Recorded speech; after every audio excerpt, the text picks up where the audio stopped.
Good morning, everyone. Welcome to KubeCon and Cloud Native Con North America 2025. I'm Yunpeng Liu, Director of Machine Learning at Niantic. Together with my colleague Andy, we're going to share an exciting story about how Pokémon Go optimizes global gameplay with Kubernetes and Kubeflow. At Niantic, we started with a very simple idea. What if technology can actually get people out into the real world instead of keeping them glued to their own couches? So we built real-world experiences like Pokémon Go, Monster Hunter Now, Pikmin Blooms, games that reward exploration, exercise, and connection with others.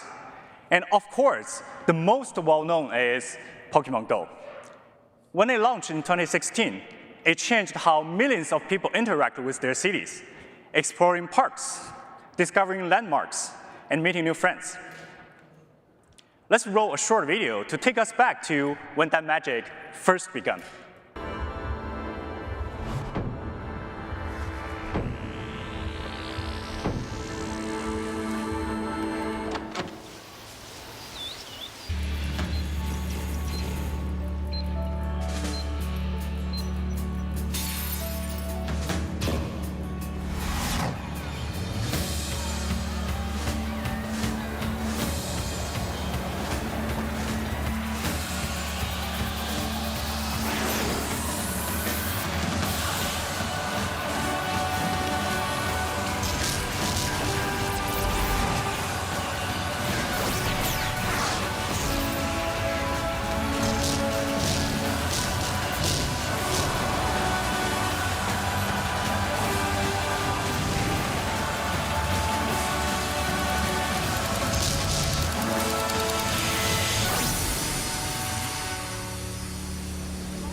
Thank you.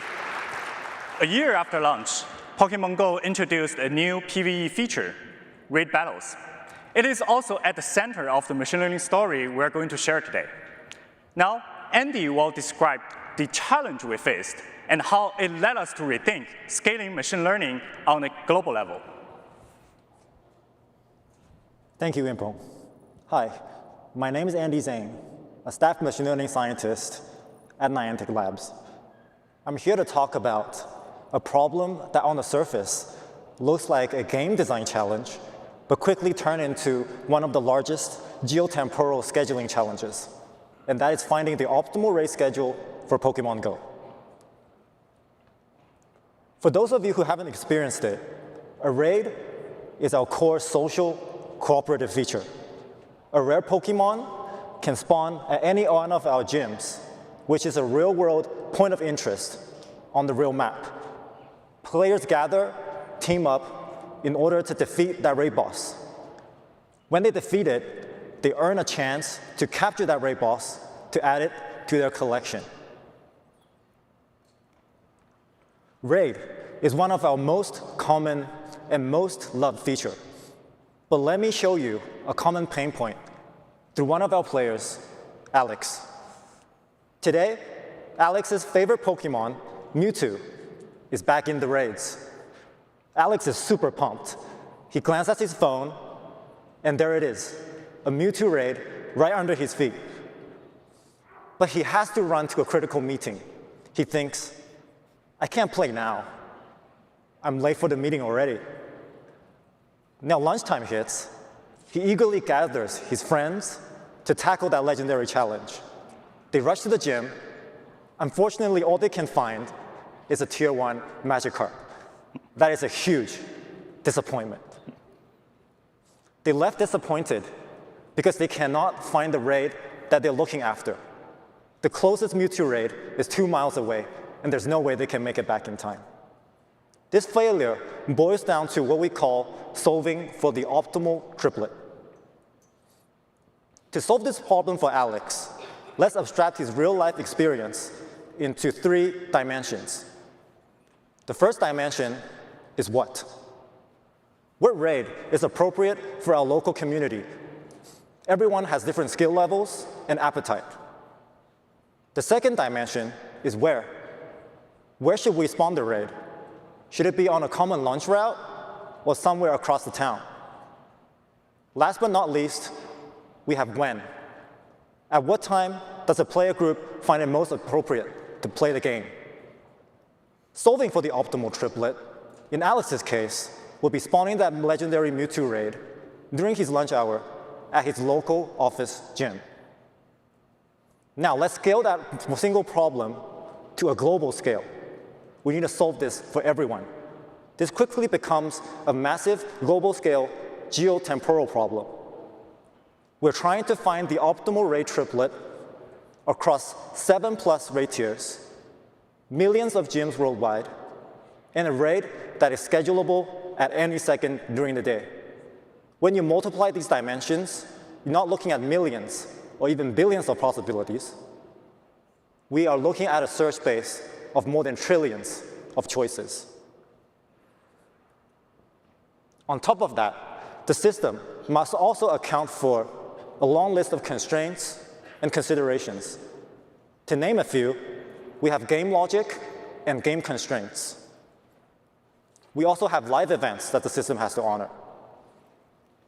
We also need to take into account diversity and locality, where every community is different and the game is constantly shifting. Most crucially, the map is shared. Unlike a personal recommendation system, when you spawn a raid, everyone close to the raid is affected. We must find the optimal solution that works for everyone. This complexity demands a solution that is scalable, hyperlocal, robust, and fundamentally adaptive. And that is why we turn to machine learning. The first step is moving from simple rules to the data-driven approach. We leveraged the vast amount of data that we have for rating to build a sophisticated regression model. The model utilizes close to 1,000 features, including geo-temporal data, live events, and player activity. We teach the model to understand the patterns of player behavior, including intricate nuances of each community. The output is a predicted score, the expected raid participation for every single triplet across the globe. We filter and optimize for scale, giving us a massive set of predictions.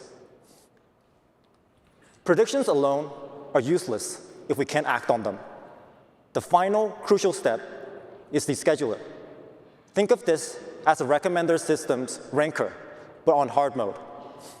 The scheduler takes those raw prediction scores and uses a ranking algorithm to generate the final raid schedule, all while honoring the strict game logic and constraints, like ensuring raids don't overlap and maintaining a healthy raid tier distribution. When we launched, we had one simple objective, that is maximize raid participation. We used the greedy algorithm, and it worked a little too well. The greedy algorithm pushed all the content that are best to the densest area of the map. It made all of our cities exclusively legendary raids. Our metrics soared, but our players are getting bored. We had successfully maximized our metric, but we killed the diversity and the long-term engagement that make the game fun. Fortunately, we had designed a scheduler to be evolvable from day one. This led us to rapidly experiment, and we come up with a solution that is hybrid. We now use a linear programming approach to rigidly solve for the maximum participation, while we use weighted random sampling to inject excitement, surprise, and diversity back into the world. Running these complex hybrid systems is a huge engineering challenge. With that, I'll hand it back to Yunpeng to dive into how we built our system through open source CNCF projects. Thank you, Andy. Now let's recap. We have millions of gyms worldwide, and we have multiple raid tiers, as well as scheduling at second level, which means that we have trillions of possibilities every single day. To solve this problem, we needed a robust and scaling infrastructure. And that's where cloud native computing foundation ecosystem came in. Over the years of development, our team leaned heavily on CNCF projects and the open source community. At the foundation, Kubernetes, running nearly all our self-managed workloads. Then naturally, we build on top of that with projects that integrate seamlessly. Kubeflow, our cornerstone machine learning platform. Kserve and Knative, we use that to powering model predictions and serverless workloads. Argo workflows and Argo CD, managing jobs, pipelines, and the deployments. Then Helm, Prometheus, Istio, Envoy, and more, completing the entire ecosystem for our microservices. Besides CNCF projects, we also embraced the broader open source world. MLflow for experiment tracking, Ray for distributed training, and Melvis for managing embeddings, and Jupyter Notebooks for exploration and prototyping. We also train with PyTorch, and actually 2 models with Optuna, and manage dependencies with Poetry. Altogether, the stack allowed us to scaling machine learning across data, models, and productions without sacrificing agility.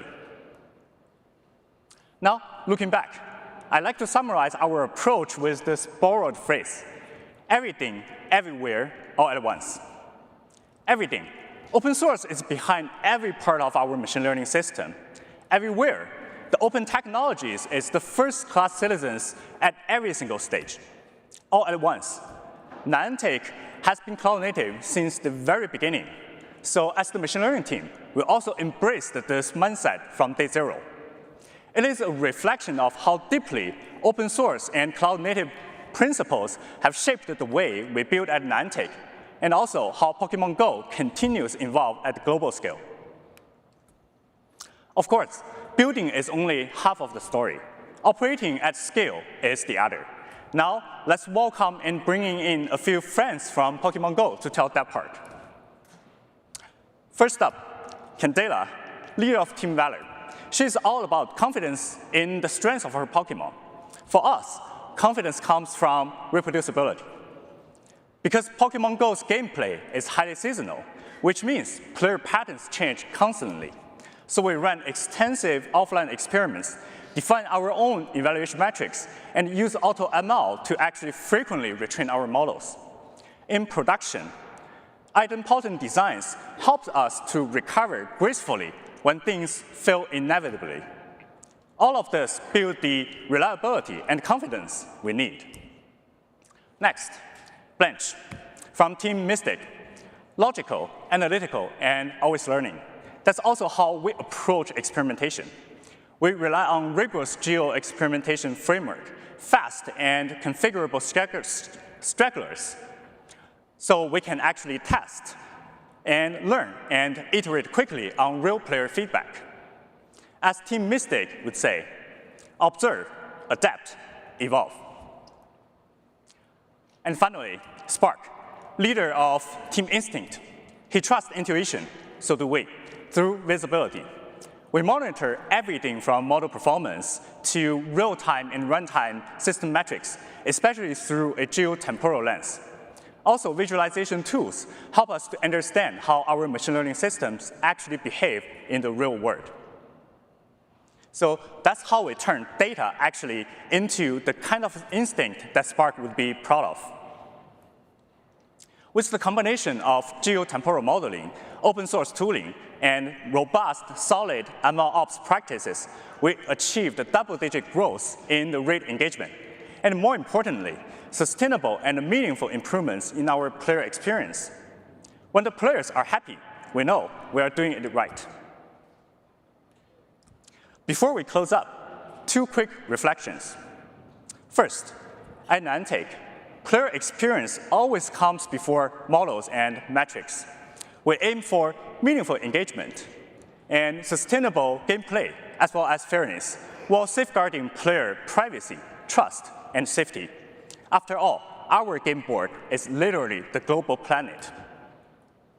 Second, one of CNCF's guiding principles resonates deeply with us. Build for change, not just today. That's the spirit of open source: openness, adaptability, and collaboration. At the end, as a small thank you, to this amazing community, we actually set up something special in Pokémon Go for the conference. If you are a fan, you can look for Pokéstops in the solution showcase. You might discover a little surprise. Thank you all, and enjoy the rest of your conference.